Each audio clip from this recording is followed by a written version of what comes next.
Далее мы на телеканале «Якутия-24» вместе с коллегами расскажем о событиях в экономике, спорте, чрезвычайных происшествиях и других новостях. А пока о курсах валют. Итак, согласно информации Центробанка, доллар остановился на уровне 62 рубля 82 копейки. Евро стоит 69 рублей 22 копейки. Выгоднее всех доллар стоит сегодня в Восточном банке, покупают за 62 рубля 20 копеек, а продают за 62 рубля 52 копейки. По евро лидирует все тот же Восточный банк. Покупает сегодня за 68 рублей 50 копеек, а продает за 68 рублей 90 копеек. Число умерших от нового типа коронавируса в китайской провинции Хубэй выросло за сутки на четверть до 125. Заражены более 3500 человек. Накануне комитет провинции по здравоохранению сообщал, что число скончавшихся от нового типа коронавируса в Хубэе, эпицентре вспышки, достигло 100 человек.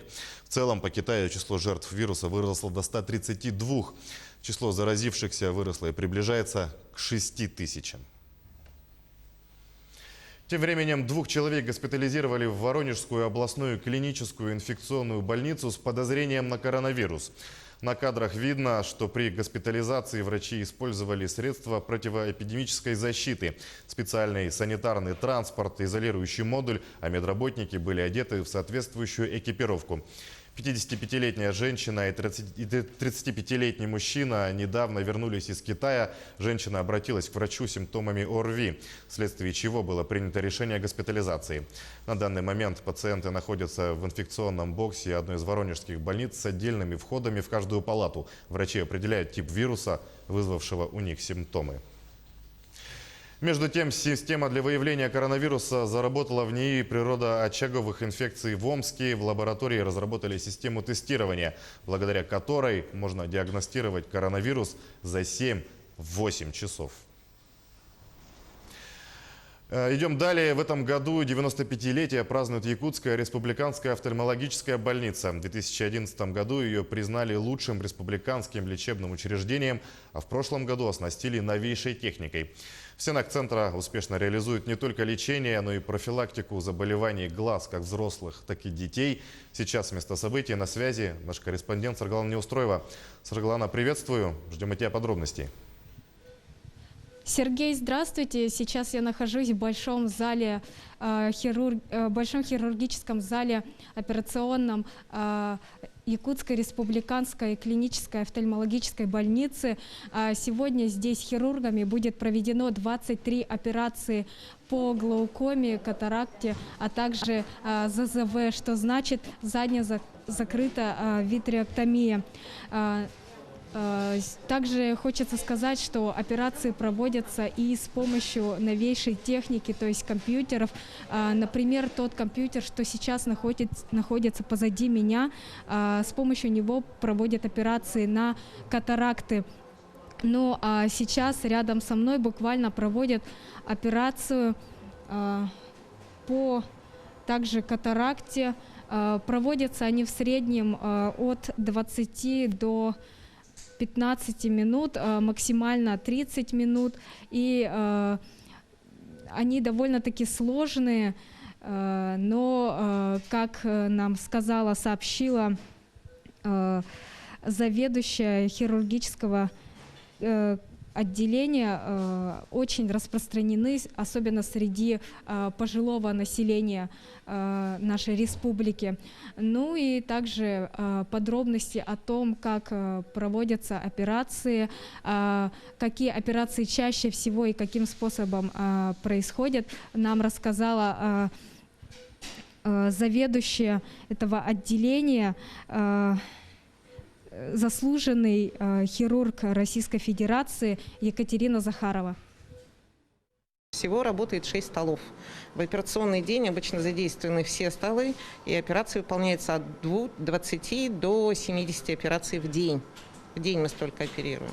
В среднем мы готовы пролечивать в нашем медицинском учреждении, именно оказывать хирургическую помощь, в среднем практически 400 больным. Поэтому в настоящее время вот в операционной сегодня выполняются операции первой и высшей категории сложности. Это и витреоретинальная хирургия, звезда офтальмологии, очень сложные операции, которые выполняются больным с сахарным диабетом, с отслойкой сетчатки.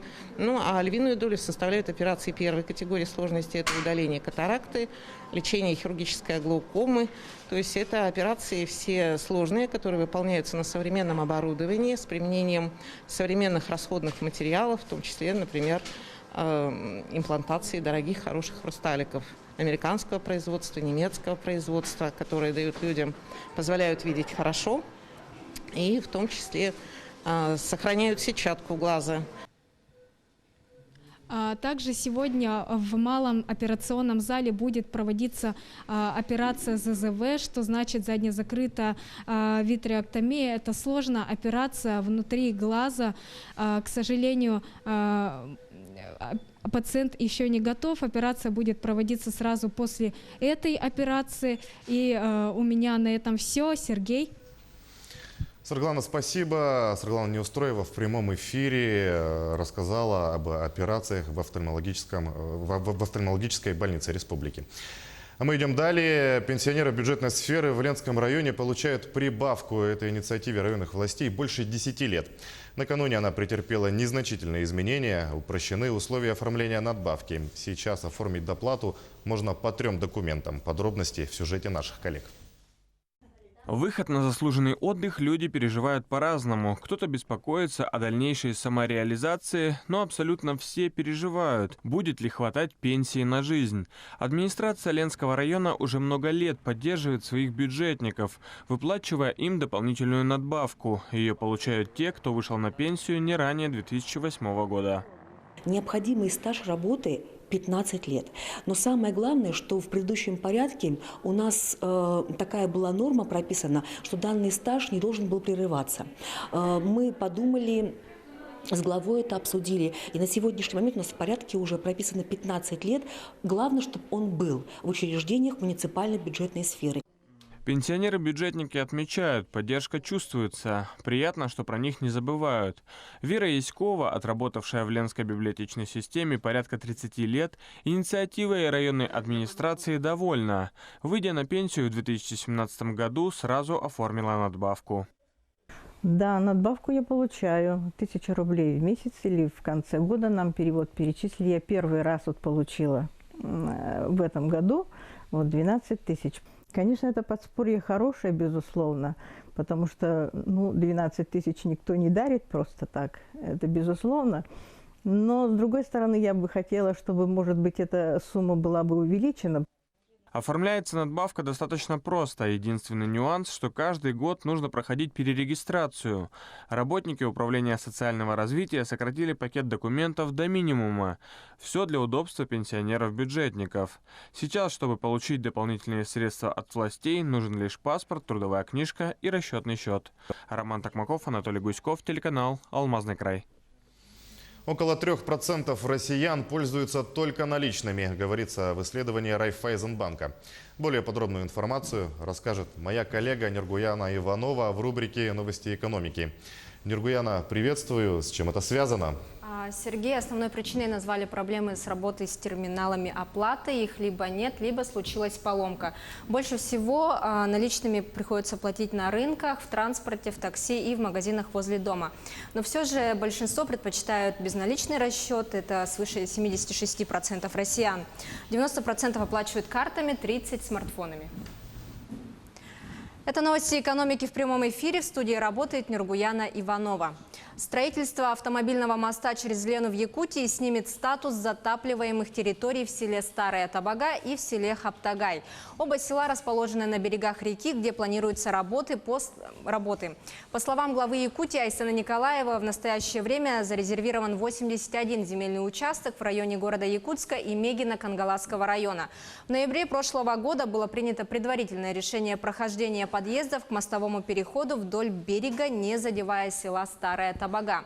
Такой вариант трассировки был принят, так как минимизирует количество подпадающих под строительство земельных участков и практически не меняет традиционный уклад жизни местных жителей.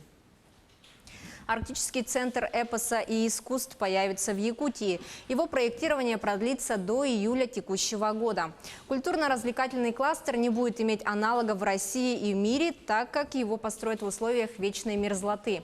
Объект представляет собой многофункциональный общественный социально-культурный комплекс. Его строительство позволит решить проблему размещения государственной филармонии, театра Олонхо, Саха-театра. Кроме того, планируется построить выставочные залы музеев, общественные пространства, залы для проведения саммитов и конгрессов. Дальневосточная ипотека под 2% годовых будет доступна для всех жителей сельских населенных пунктов Якутии, в особенности в арктической зоне, где сейчас не возводится новое жилье. Им будет доступно приобретение жилья на вторичном рынке. Все граждане, отвечающие требованиям программы, смогут воспользоваться данным ипотечным продуктом и приобрести жилье или построить индивидуальный жилой дом. Напомним, что в состав арктической зоны России входят 13 районов Якутии. Это Абыйский, Алаиховский, Анабарский, Булунский, Верхнеколымский, Верхоянский, Нижнеколымский, Жиганский, Момский, Оленёкский, Среднеколымский, Устьянский и Эвено-Бытантайский районы. В продолжение темы льготной ипотеки на сегодня в Якутии уже выдан 61 кредит на сумму более 233 миллионов рублей. Всего в банке поступило около 1000 заявок. Почти 500 заявок уже рассмотрены. Одобрение занимает определенное время, поэтому сумма одобренных кредитов продолжит расти. Отметим, что мониторинг реализации программы происходит в постоянном режиме. Участниками программы с начала февраля станут Сбербанк, ВТБ, Азиатско-Тихоокеанский банк, Банкдом.РФ, официальный агент Республиканское ипотечное агентство и Дальневосточный банк. Заявки по программе льготной ипотеки также принимает и Алмаз-Эргиен-банк. В январе этого года он был включен в число 14 банков-участников данной программы и начал принимать заявки на выдачу льготной жилищной ипотеки молодым семьям и получателям дальневосточного гектара. Для своих зарплатных клиентов Алмаз-Эргиен-банк снизил процентную ставку по участию в дальневосточной ипотеке до ставки 1,7%. За прошлый год прирост активов банка оценочно составил 3 миллиарда 700 миллионов рублей. Прирост капитала составил 14% и достиг исторического максимума по величине активов и капитала. Кроме того, Алмаз-Эргиен-банк получил чистую прибыль в размере 304 миллионов рублей при плане в 10 миллионов рублей. Что касается аварийного жилья, Якутия получит около 8 миллиардов 200 миллионов рублей федеральных средств до 2021 года на переселение граждан. В текущем году нужно расселить свыше 117 тысяч квадратных метров аварийного жилья. Около 17 тысяч квадратных метров относятся к территории арктических районов. Всего в регионе до 2025 года предстоит расселить свыше 1 миллиона квадратных метров аварийного жилого фонда. Отметим, что это самый большой показатель в стране. Эльгинское месторождение может сменить собственника. Компания А-Проперти направила ходатайство об одобрении сделки по приобретению 100% у Мечела и Газпромбанка. Отметим, что Мечелу принадлежит 51% эльгинского актива, а Газпромбанку 49%. В январе этого года Мечел принял решение отказать от выкупа доли у Газпромбанка и продать собственные акции. Стоимость дочерних предприятий Мечела превышает 400 миллионов рублей. На этом мы завершаем обзор экономических новостей. До встречи в следующем эфире. Сергей, у меня на этом все. Тебе слово. Нургуяна, спасибо. Это была Нургуяна Иванова с обзором экономических событий. Ну а мы продолжаем выпуск.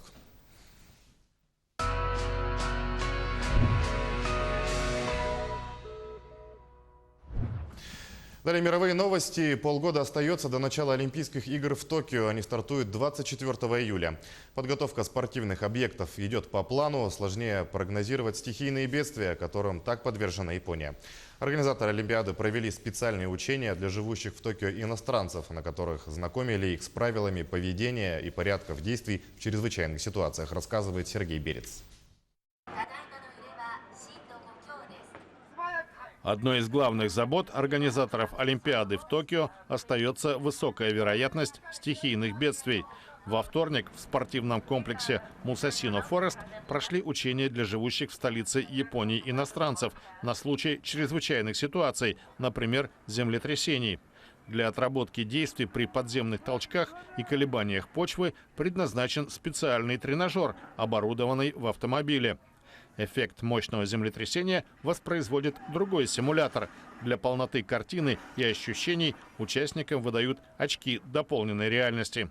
Еще один необходимый навык – проход через задымленное помещение. Это тоже весьма вероятный сценарий во время природных катаклизмов. По словам посла Никарагуа в Японии Родриго Коронеля, пользу от занятий трудно переоценить. По-моему, это здорово, что они так тщательно готовятся, ведь в повседневной жизни ни о чем таком не задумываешься. Поэтому просто замечательно, что власти Токио проводят такие мероприятия. В преддверии Олимпиады, которая стартует 24 июля, аналогичные занятия проходят на многих спортивных объектах в Японии. Граждан зарубежных стран и местных жителей учат, в частности, что нужно делать, если вдруг окажешься отрезанным от мира в замкнутом пространстве. Первая заповедь – не оставаться в одной позе и двигаться, делать нехитрые упражнения. Это позволит избежать синдрома экономического класса, образования тромбов в ногах от продолжительного сидения. Плантации подсолнечника в мексиканском штате Оахака стали спасительной гаванью для пчел. Эта культура дает обильную пищу насекомым, а медоносы опыляют растения, что увеличивает урожайность. В отличие от кукурузных полей, посадки подсолнечника не подвергаются массированной обработке пестицидами, поэтому безопасны для пчел. Агрономы и фермеры в мексиканском штате Оахака создали безопасный оазис для пчел, чья популяция сокращается из-за интенсивного использования пестицидов в сельском хозяйстве и климатических изменений. На засушливых землях они высадили плантации подсолнечника и расположили пасеки на расстоянии 800 метров от них. Яркие цветки привлекают пчел и дают им обильную пищу. Насекомые охотно опыляют подсолнухи, что способствует хорошим урожаям, говорит Рикардо Гонсалес, агроном из университета Чапинго. Чрезмерное применение пестицидов – вот что убивает пчел. Они, ничего не подозревая, садятся на поля кукурузы или перца. Если посадки были недавно обработаны, пчелы либо погибают на месте, либо возвращаются в ульи с токсичным нектаром. Участившиеся засухи сокращают период цветения растений, тех же кукурузы и перца, утверждает эксперт по пчеловодству Элиот Флорес. Год оказался засушливым. Период цветения был очень коротким, а сейчас цветков нет совсем. Пчелам приходится искать другие источники пищи, и это хорошая альтернатива. По данным ООН, сокращение популяции пчел в мире отрицательно сказывается на продовольственной безопасности населения Земли. Только в Мексике под угрозой исчезновения находятся почти 2000 видов пчел. В первую очередь из-за отравленных химическими веществами посевов. Мэн Сян и Мэн Юань, детеныши большой панды из берлинского зоопарка, в понедельник прошли последний медосмотр перед тем, как впервые предстать перед посетителями, рассказывает Артем Сторонов. Пятимесячные панды-близнецы из берлинского зоопарка наконец достаточно подросли, чтобы предстать перед посетителями. Это волнующее событие состоится уже в четверг. В преддверии выхода в свет медвежата в понедельник прошли медосмотр. Первая его часть – обработка от паразитов, говорит главный ветеринар зверинца Андреас Книрим. Это довольно быстрая процедура, она стандартна для всех наших обитателей. Лекарства в виде раствора наносятся на кожу. Сейчас все владельцы собак и кошек это делают. Правда, его сложно наносить, если пациент слишком мохнат, как большая или маленькая панда, например. Вторая часть процедуры чуть более болезненна. Малышам под кожу в районе левого плеча вживляют идентификационный микрочип с кодом. Немного недовольного ворчания, и все готово. Мэн Сян и Мэн Юань родились 31 августа. Они стали первыми детенышами панды, появившимися на свет в Германии. Правда, смотрителям сложно выговорить их имена, поэтому они зовут их Пит и Пауль. Британский пловец-экстремал Льюис Пью, посол ООН по делам океанов, устроил заплыв среди антарктических льдов, чтобы привлечь внимание к их тайне, рассказывает Елена Островская. Выносливости этого человека могут позавидовать все любители зимних купаний. Британский пловец-экстремал Льюис Гордон Пью отправился покорять ледяные воды Восточной Антарктиды. 50-летний спортсмен и посол ООН по делам океанов без гидрокостюма и прочей специальной экипировки проплыл по голубым рекам, образовавшимся в результате таяния ледников. Часть его маршрута пролегала прямо в узких туннелях подо льдом. Пью говорит, что ничего прекраснее в жизни не видел. Вода в одном туннеле поднялась, и я понял, что кролям тут не проплыть. Приходилось огибать уступы в очень узком пространстве. Но какие же невероятные там цвета! Начинается с бирюзы, потом переходит в глубокий синий. Выныриваешь, а там индиго и лиловый, и ты видишь прекрасные сталактиты на своде. Команда, с которой Пью приехал в Антарктику, сделала замеры. Температура воды была около нуля, воздуха минус 15 градусов. Однако отважному пловцу не привыкать. Льюис – бывший полярник и единственный человек, покоривший длинные дистанции во всех 5 мировых океанах. На пресс-конференции в Москве в понедельник Пью рассказал, что экстремальное плавание – лишь часть его кампании по привлечению внимания к проблемам Восточной Антарктиды и других уязвимых регионов. Самое главное начинается потом. Ты едешь в Москву, в Вашингтон, в Пекин, садишься за стол с мировыми лидерами и объясняешь им, эти места нуждаются в защите, поскольку от них зависит наше будущее. Иногда тебя отправляют восвояси, но ты должен возвращаться и просить снова и снова. Надо быть стойким.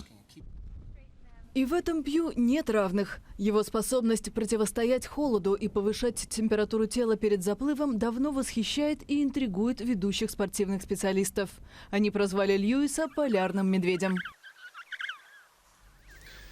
И пальцем не пошевелит, Салим Эль-Магриби применяет знания в области физики нетривиально и показывает публике необычные трюки.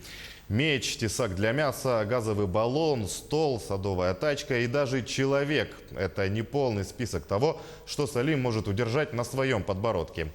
В детстве я играл с палками и бутылками ради забавы. Тогда я обнаружил, что у меня есть талант в этой области.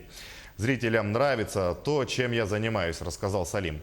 Несокрушимым лицом он может поднять в воздух острые и тяжелые предметы, однако трюковой артист все же опасается экспериментировать с мобильными телефонами. Это действительно рискованно, поскольку они могут упасть так же, как и острые предметы, говорит Салим. А вот тяжелые предметы не представляют для него никакого риска.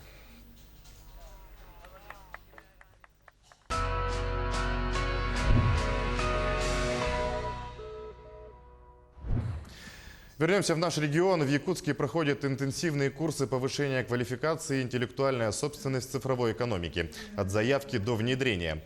На них записалось более 450 участников. В течение 3 дней эксперты обучают слушателей компетенциям, связанным с усвоением норм правовой охраны интеллектуальной собственности в цифровой экономике, формированию навыков оперативного выявления охраноспособных объектов, оформления заявки и последующего грамотного управления правами на созданный результат интеллектуальной деятельности. Благодаря вот этим курсам, этому интенсиву у нас люди будут знать, зачем важно регистрировать товарные знаки, интеллектуальную собственность. Ведь у нас в республике очень много создается, очень много художников, дизайнеров, ремесленников. И важно, чтобы не только предприниматели, но и все сообщество интересовалось этим. Да? Это все делается для того, чтобы развивалась наша Якутия. 10 жителей Алданского района смогли начать собственное дело благодаря господдержке. В рамках контрактов, заключенных между гражданами и Министерством труда и соцразвития, предприниматели получили денежные суммы. С получателями адресной помощи встретилась наш корреспондент Татьяна Вахнина.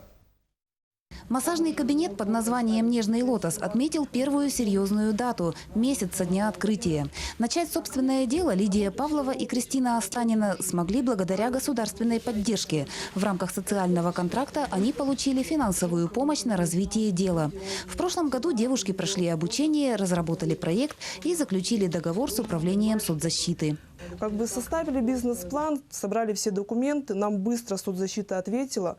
1 ноября нам уже поступили деньги с министерства. В прошлом году адресную финансовую поддержку получили 10 жителей Алданского района. Соцконтракты заключаются по двум направлениям. Это развитие частных подсобных хозяйств и расширение рынка социальных услуг.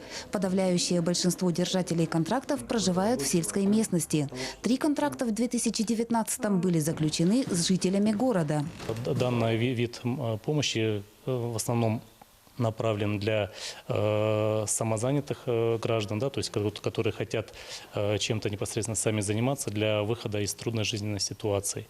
К слову, Лидия и Кристина не знали о данной мере поддержки самозанятости. О социальном контракте Лидии рассказала двоюродная сестра, проживающая в селе Хатыстыр. Договор с соцзащитой она заключила годом ранее. Да, у меня двоюродная сестра открыла парикмахерскую в Хатыстыре. И мне тоже посоветовала. Я думаю, мне как бы это лишним не будет. Думаю, салон нужен городу.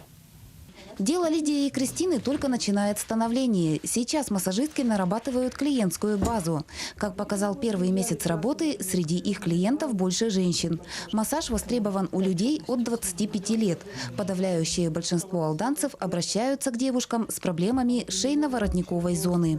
В будущем девушки планируют осваивать новые виды массажа, а также сделать свои услуги доступными жителям отдаленных поселков. Татьяна Вахнина, Сергей Шипачев, Александр Лукин, Алдан. А жительница Якутска, вернувшись домой, обнаружила пропажу дорогостоящей норковой шубы. Потерпевшая обратилась с заявлением в полицию. Вскоре злоумышленник был найден. Кто же оказался вором, в обзоре чрезвычайных происшествий расскажет Александр Хавренко. Александр, приветствую. Кто же оказался вором? Приветствую, Сергей. Преступником оказался бывший сожитель заявительницы. В расстроенных чувствах из-за расставания мужчина пришел в квартиру потерпевшей и украл шубу, которую вскоре продал, а на вырученные деньги, естественно, купил алкоголь. Это обзор чрезвычайных происшествий в студии Александр Хавренко.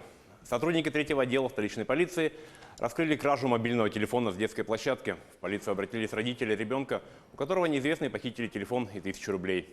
Прибывшие на место происшествия сотрудники полиции выяснили, что к краже причастен 15-летний школьник. Похищенное изъято. Подростки после школы, оставив свои рюкзаки, гуляли на детской площадке одного из домов. Один из школьников, воспользовавшись тем, что за ним никто не наблюдает, похитил из рюкзака своего сверстника сотовый телефон и деньги. Возбуждено уголовное дело по статье «Кража». Уголовная ответственность за совершение кражи наступает с достижения 14-летнего возраста. Следователи Мирнинского следкома завершили расследование уголовного дела в отношении мужчины, обвиняемого в умышленном причинении тяжкого вреда здоровью, опасного для жизни человека, повлекшее по неосторожности смерть потерпевшего. Установлено, что 26 октября 2019 года обвиняемый с супругой в своей квартире распивали спиртные напитки. В разгар застолья между ними произошла ссора, в ходе которой мужчина нанес множественные удары руками и ногами по голове и телу потерпевшей. От полученных повреждений женщина скончалась на месте происшествия. Обвиняемый полностью признал свою вину. Учитывая тяжесть совершенного преступления в отношении мужчины, была избрана мера пресечения в виде содержания под стражей. Уголовное дело направлено в суд для рассмотрения по существу. В дежурную часть 3-го отдела столичной полиции обратилась жительница Якутска. Женщина сообщила, что из ее квартиры похищена норковая шуба. Причиненный ущерб женщина оценила в 60 000 рублей. Полицейские выяснили, что в квартире заявительница проживала не одна, а со своим сожителем. А недавно потерпевшая приняла решение расстаться с мужчиной из-за его пристрастия к алкоголю. Вскоре после его переезда она обнаружила пропажу норковой шубы. Куда съехал ее бывший сожитель, женщина не знала. Полицейские предположили, что именно приятель пострадавшей может быть причастен к совершению преступления. В ходе оперативно-розыскных мероприятий подозреваемый был установлен. Им оказался ранее судимый 34-летний мужчина, недавно освободившийся из мест лишения свободы. Мужчина, расстроенный расставанием, съехал из квартиры, похитив дорогостоящее меховое изделие. Шубу подозреваемый сбыл, а на вырученные деньги купил алкоголь. Похищенное изъято и в скором времени будет возвращено владелице. В отношении бывшего сожителя возбуждено уголовное дело по статье «Кража». За сутки полицейскими выявлены 3 факта незаконного оборота алкогольной продукции. 37-летний продавец в баре, расположенном по улице 50 лет Советской армии, реализовывал алкоголь несовершеннолетнему, не поинтересовавшись его возрастом и документами. На основании выявленного нарушения сотрудники полиции составили административный протокол. Продавца ждет штраф в размере от 30 до 50 тысяч рублей. А позже в этот же вечер полицейскими выявлен факт повторной реализации алкогольной продукции лицу, не достигшему совершеннолетия. 23-летняя продавец-кассир в баре на улице Каландарашвили продала подростку алкоголь. В ходе проверки полицейские установили, что продавец ранее уже привлекалась к административной ответственности за аналогичное правонарушение. По данному факту проводится проверка. Также полицейскими выявлен факт реализации алкогольной продукции после 20:00. В баре по улице Дзержинского составлен административный протокол. Нарушение правил продажи этилового спирта, алкогольной и спиртосодержащей продукции. Алкоголь изъят на месте. 28-летний безработный житель Удачного подозревается в серии краж из розничных магазинов города. Общий материальный ущерб, нанесенный владельцам торговых точек, составил около 40 тысяч рублей. Подозреваемый тщательно готовился к совершению краж. Выбирал магазины без охранной сигнализации и видеонаблюдения. Изучал посещаемость и распорядок дня работников. Он проникал в помещение путем взлома замка входной двери. Добычей злоумышленника стали продукты питания, кошачий корм, сигареты, ноутбук и акустическая колонка. По всем эпизодам краж возбуждены уголовные дела. В настоящее время сотрудниками полиции устанавливается причастность подозреваемого к другим аналогичным преступлениям. К мировым новостям. Протесты пожарных в Париже переросли в столкновение с полицией. Силы правопорядка применили против сотрудников экстренных служб слезоточивый газ, водометы и резиновые дубинки. Подробности рассказывает Елена Островская. Столкновение пожарных и полицейских. Такое увидишь не каждый день. Даже в Париже, привыкшим к забастовкам и протестам всех мастей. Сотрудники экстренных служб, они в серебристых касках, вышли в центр французской столицы, требуя улучшения условий труда и повышения зарплат. В демонстрации приняли участие тысячи пожарных из разных регионов. Мы здесь, чтобы потребовать уважения к нашей профессии и к условиям нашего труда, которые сильно изменились за последние годы. Наше главное требование – увеличить надбавки за опасную работу. Сейчас это 19%. Наш бонус не менялся с 1986 года. Мы требуем поднять надбавку на 9 пунктов до 28%, хотя бы потому, что количество вызовов выросло, а численность персонала нет. Полицейские водометами разгоняли возмущенных пожарных, пытавшихся прорвать ограждение. В ход шли резиновые дубинки и слезоточивый газ. Масштабные протесты профсоюзов не утихают во Франции с декабря. Они направлены против планов президента Эммануэля Макрона реформировать пенсионную систему. На этом наш выпуск подошел к концу. О чрезвычайных происшествиях в мире, стране и республике мы расскажем в следующих выпусках новостей. Сергей, на этом у меня пока все. Саша, спасибо. Это был Александр Хавренко. Ну, а мы идем далее. 80-летняя Валентина Илларионовна 3-й год живет в частном доме в Жатае. Пожилой человек очень хочет провести в дом газ, потому что скромной пенсии не хватает на покупку дров. Проблему усугубляет и большое количество кошек и собак, которые соседствуют вместе с ней. Бабушка жалеет их и не хочет никому отдавать. При этом полпенсии у нее уходит на их содержание. Наш корреспондент Ульяна Шагина сейчас находится в доме у пенсионерки. Ульяна, приветствую. Расскажи о сложившейся ситуации. Добрый день, Сергей. Мы как раз-таки приехали сейчас в Жатай, в дом к бабе Вале. Именно так ее называют здесь окружающие соседи. В доме у нее сегодня находится 18 кошек и 6 собак. Баба Валя жила в комнате в однушке, в однокомнатной квартире в Жатае, но вынуждена была обменять ее вот на эту избушку из-за животных, чтобы животным было где погулять на улице. И сегодня у нее вот такая вот сложная ситуация, потому что не хватает дров, не хватает вообще помещения, чтобы хоть куда-то вынести своих животных. Валентина Владимировна, добрый день. Вот она сейчас находится рядом со мной. Расскажите, пожалуйста, не легче ли было бы вообще отдать животных кому-либо, чтобы вам самой было легче? Добрый день, Ульяна. Я никому не отдам своих животных, потому что они у меня живут очень долго. Это моя как семья. И я не могу их отдать. И притом я, когда ездила в приют на Чеченко, я целый день проплакала, посмотрела, в каких условиях находятся животные. Ой, Господи. Мне, конечно, сейчас проблемы, потому что нужно провести, помогите, пожалуйста, люди добрые, отзывчивые, помогите мне провести газ. Мне трубу, чтобы провести, 74 метра. Это нужно заплатить 450 тысяч. Но у меня их нету. Все ссылаются, писала я в «Единую Россию», все ссылаются, что у вас есть дети. А дети у меня уже тоже пенсионеры. Пенсии у них небольшие, накоплений нету. И я не накопила, потому что душа добрая, все раздавала. Спасибо большое. Ну вот мы, значит, находимся сейчас здесь. Вы можете посмотреть, сколько у нее сегодня кошек. И здесь и собачка. Все они здесь соседствуют рядом друг с другом. И Валентине Илларионовне не просто сложно держать их в этой квартире, ведь их еще и нужно кормить, на что у нее уходит полпенсии, а еще и убирать за ними. Скажу, что правда, она живет одна, у нее дети, но они на самом деле пенсионеры, и очень сложно сегодня, в общем, содержать всех своих животных. И надеется она только сегодня на помощь государства, а также на помощь неравнодушных людей. И как раз рядом со мной сейчас находится такой человек, который уже весной один раз оказывал помощь Валентине Илларионовне. Татьяна, добрый день. Расскажите, пожалуйста, чем вы ей помогали? Добрый день. Ну, я представляю группу «Лобстер», то есть «Люби, оберегай, стерилизуй». Мы помогаем малообеспеченным людям в стерилизации питомцев с одной лишь целью, чтобы не было увеличения количества бездомных животных. Но, зная тяжелую ситуацию с Бабвалей, мы регулярно помогаем кормами для ее питомцев. Также вот организовывали весной как генеральную уборку тут в ее домике, в этом маленьком. Все лотки поменяли новые для животных, наполнителям помогаем. Помогали дровами в том году, потому что зима была очень холодная, дров уходит неимоверное количество. Тем более бабушке, ну поймите, 80 лет, тяжело печку топить, и это, ну, физически нету сил. Сейчас вот тоже так, завод помог дровами, а вы чурбаны оставили, все, никто не расколол. Вот кинули клич в WhatsApp, люди отозвались, приехали, помогли. Спасибо студентам колледжа Житайского. Они приехали, помогли, раскололи часть дров. Ну, надеемся, остатки тоже доколят. Но самое главное, конечно, сейчас проблема — это помочь с газификацией дома. Потому что, ну, это нереально жить в таком возрасте без воды, без тепла. Действительно, дом у нее очень холодный, ветеран труда, дитя войны. Валентина Илларионовна 45 лет проработала на флоте поваром, и сейчас под старость лет, оставшись одна, вынуждена сосуществовать со своей вот такой вот со сложившейся сложной ситуацией. Так что мы тоже очень надеемся, что кто-нибудь откликнется неравнодушный и помогут ей в ее ситуации.